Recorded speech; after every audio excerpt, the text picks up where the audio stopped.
when it comes to our children. Mr. Charles Sibiya, and hear what he has for us this morning. Mr. Sibiya, are you there? Mr. Sibiya, are you there? All right, I think we're going to give Mr. Sibiya a couple of minutes to ensure that he is connected. So the importance of literacy, that's what we're speaking about. I love the idea of trolley libraries, taking them to schools and NGOs as well. I see Mr. Sibiya on our Zoom. Mr. Sibiya, how are you this morning? Mr. Sibiya, are you there? I just need you to unmute, and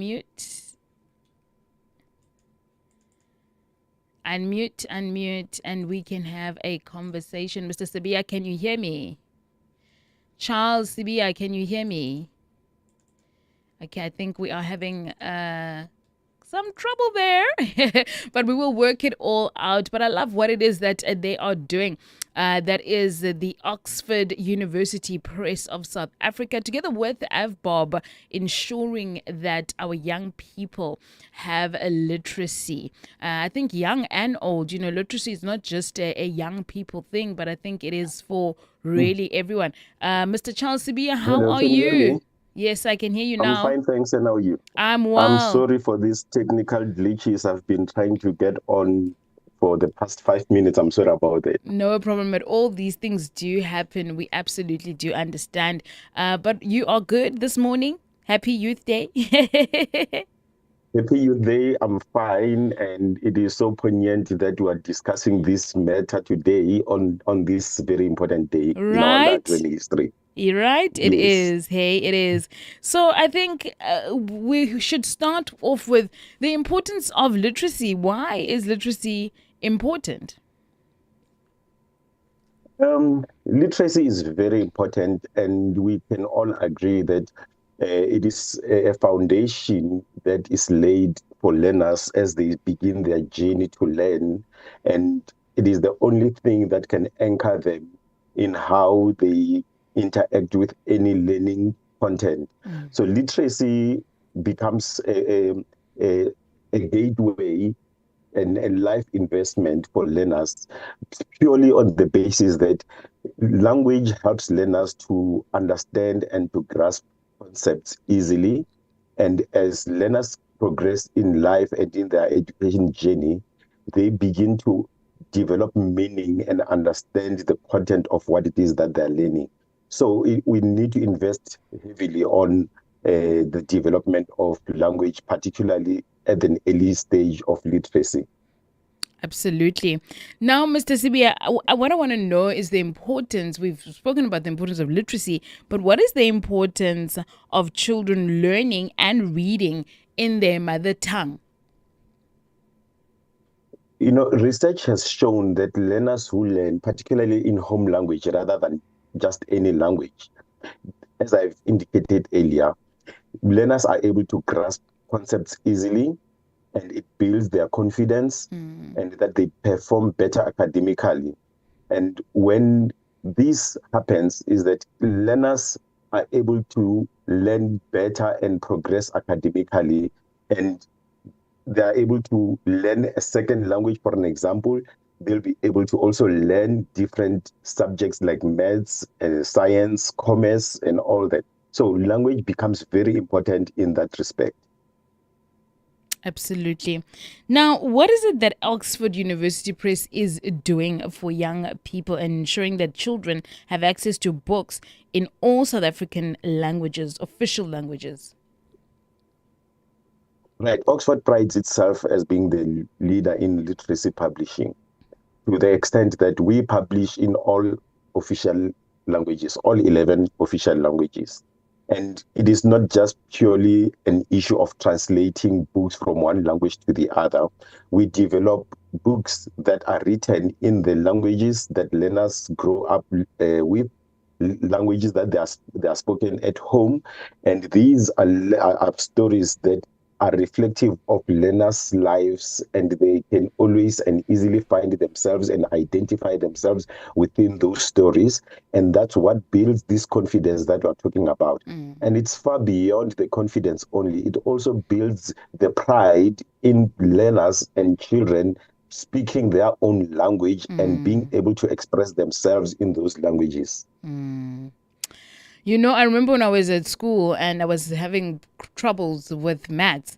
And I would say to my friends that are also Xhosa speaking in the class, I would ask them and say, "Can you please maybe explain it to me in Xhosa?" You know, because maybe that's when I'm going to get it, because maybe I am losing understanding by it being explained in English. So my next question is, how does, I think you've already alluded to it and told us the importance of mother tongue being taught in your mother tongue, but I would really love to know, how does it support a learner in other subjects such as maths and science?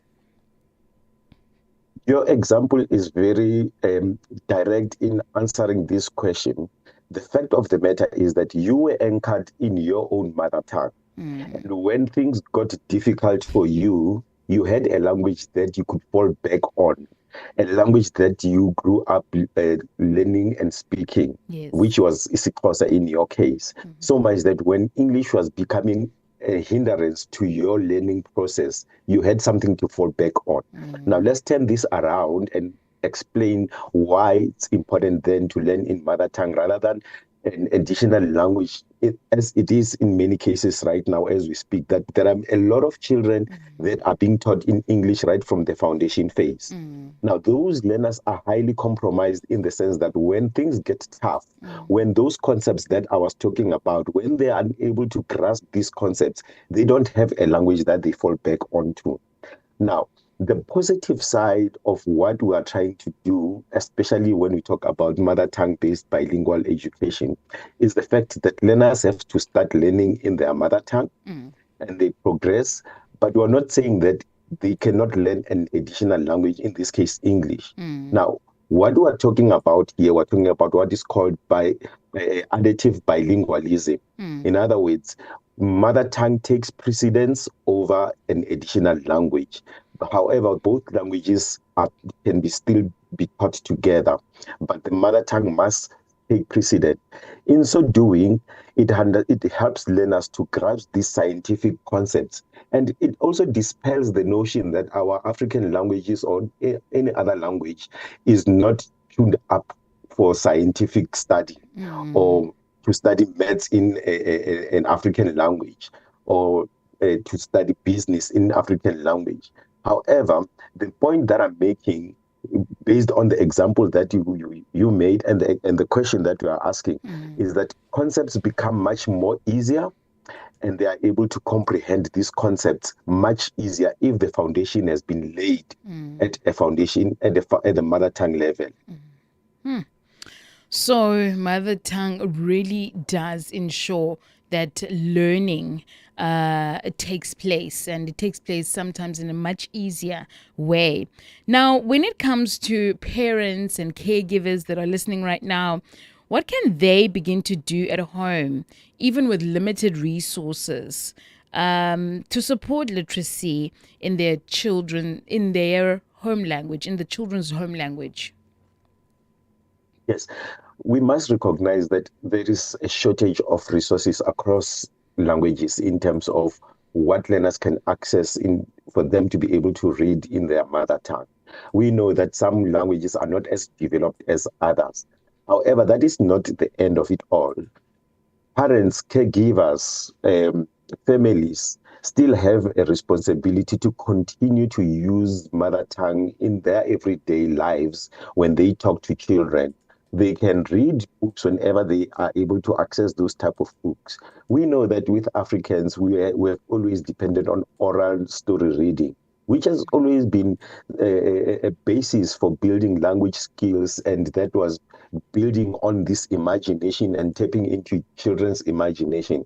So it is not supposed to be limited only in reading, but it could be in storytelling. It could be the issue of how families, I mean, we can talk about the fact that every household today, most probably every household, has a Bible.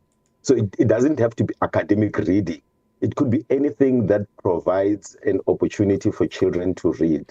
So we all have a responsibility to ensure that our children get engaged in some sort of reading and in some sort of engagement that will boost this imagination that we're talking about. I love that a lot, that everyone is responsible. Don't just let the child go to school and say, go and learn, but you also, caregiver and parent, must do some work and guide them in terms of learning in their mother tongue. Now, when it comes to the Oxford University Press South Africa working together with AVBOB in the literacy campaign. Tell us a little bit about that and what schools are involved, or maybe what is the criteria for the schools to be involved and the NGOs through trolley libraries. Yes, this is an initiative, a very important initiative at that Oxford and AVBOB have partnered to promote literacy by donating literacy materials in the form of mobile libraries to schools and NGOs. And any school that is deserving of these, there are times in a year where nominations and motivations are made for schools to be beneficiaries. We recently had an event where we were handing over these libraries. So this has been going on since the year 2022, where we donated almost 180 such libraries. And as of now, we donated almost 1,000 library mobile libraries to school. So you can see the exponential growth in this partnership, with a total of almost 500,000 books that were donated, and all these books were donated from Oxford University Press. Now, the whole idea behind that, as I'm saying, is the promotion of literacy. But we couldn't have found a better and an able partner in AVBOB, and that is what we are going to stay on course for. And it is an ongoing initiative, and we encourage schools and communities as and when we go to the next level, which will be 2026, we will be opening up these very same opportunities for schools to nominate deserving schools and NGOs. So it must be supported. It is not the work of Oxford only, it is the work of communities to ensure the success of this campaign. I love that at the ending there, that it's the work of the community. It's not just an Oxford thing and an AVBOB thing, but it is all of us. And I think through starting this initiative, it is really sparking that fire in those communities to ensure that literacy does take place. Mother tongue reading also takes place. Now, what are the social media handles? How can people get a hold of Oxford University, AVBOB, the initiative, to be a part of it? Right, the people can go on to oxford.co.za. At the moment, I have the Oxford media handle. I wouldn't want to give a wrong media handle for AVBOB, but it is safe to say oxford.co.za will get you set in understanding and reading and understanding what this AVBOB Road to Literacy is all about. Excellent. Mr. Charles Sibia, thank you so much. We've been speaking to him. He's the provincial manager at Oxford University Press South Africa, and speaking to us about the importance of literacy in South Africa. Thank you, and blessings to you. Have yourself a good and a glorious Youth Day.